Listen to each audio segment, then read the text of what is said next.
Hello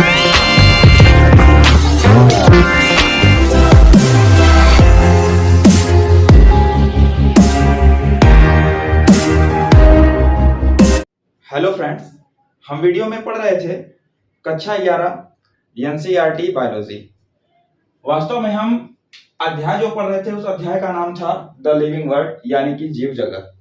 जीव जगत में अभी तक हमने कई सारी चीजों का अध्ययन कर लिया था और अध्ययन के बाद हम द्वि नामकरण पद्धति पर पहुंचे थे।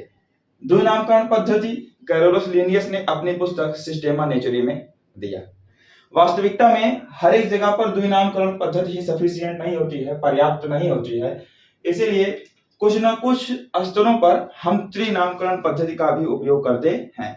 जैसे कि हम यहाँ पर देख सकते हैं, एक कौवे की प्रजाति है, एक कौवे की प्रजाति है और इसका हर जगह अलग अलग नामकरण किया जाता है। जैसे कि भारतीय कौवा, श्रीलंकाई कौवा और वर्माई कौवा, या वर्मा देश के कौवे की बात की जा रही है। वास्तव में त्रिनामकरण पद्धति होती क्यों है, यह क्यों लाई गई, आखिरकार इसकी आवश्यकता क्यों पड़ी? हम देख सकते हैं कि जो कुछ जातियां हैं उनकी जो उपजाति होती है, कुछ जातियों के उपजातियों में, हम सभी की बात नहीं कर रहे हैं, हम कुछ ही प्रजातियों की बात कर रहे हैं। सभी में तो बाइनोमियल नोमेनक्लेचर यानी द्वि नामकरण पद्धति लागू होती है। लेकिन कुछ जीव ऐसे होते हैं कि जिनकी उपजातियों में बहुत सारी भौगोलिक क्षेत्र में रहने के कारण उनमें कुछ असमानताएं हो जाती हैं, कुछ ना कुछ परिवर्तन हो जाते हैं, वे एक दूसरे से अलग हो जाती हैं।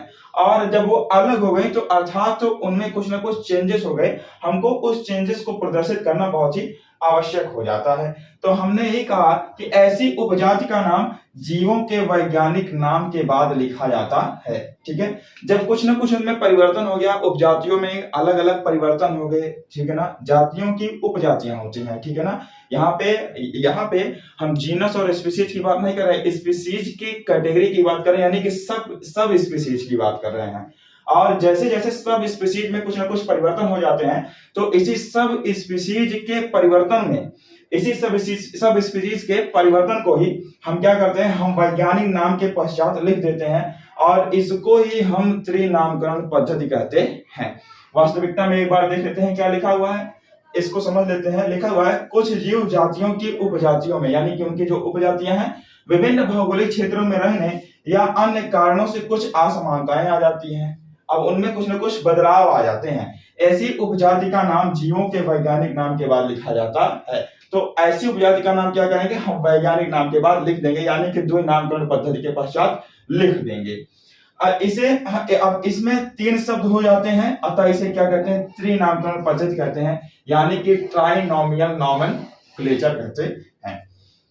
एक उदाहरण के तौर पे हम एक कौवे को ले लेते हैं और कौवे के तौर पे देखते हैं हम, जो भारतीय कौवा है, सामान्यतः कौवे को कोरवस स्प्लेंडस कहते हैं। क्या कहते हैं, कोरवस स्प्लेंडर। याद रखिएगा, कौवे का जो वैज्ञानिक नाम है वो है कोरवस स्प्लेंडस।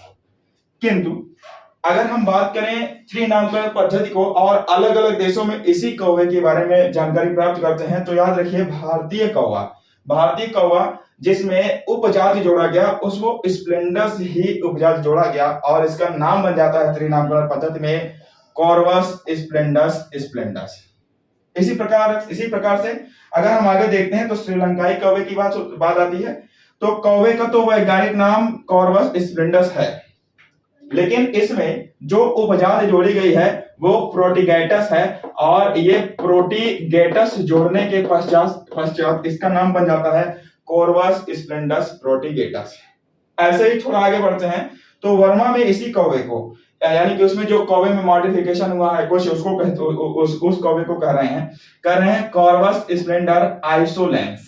ठीक है, कोरवस स्प्लेंडस आइसोलेंस। तो इस प्रकार से हम त्रिनामकरण पद्धति को देख सकते हैं।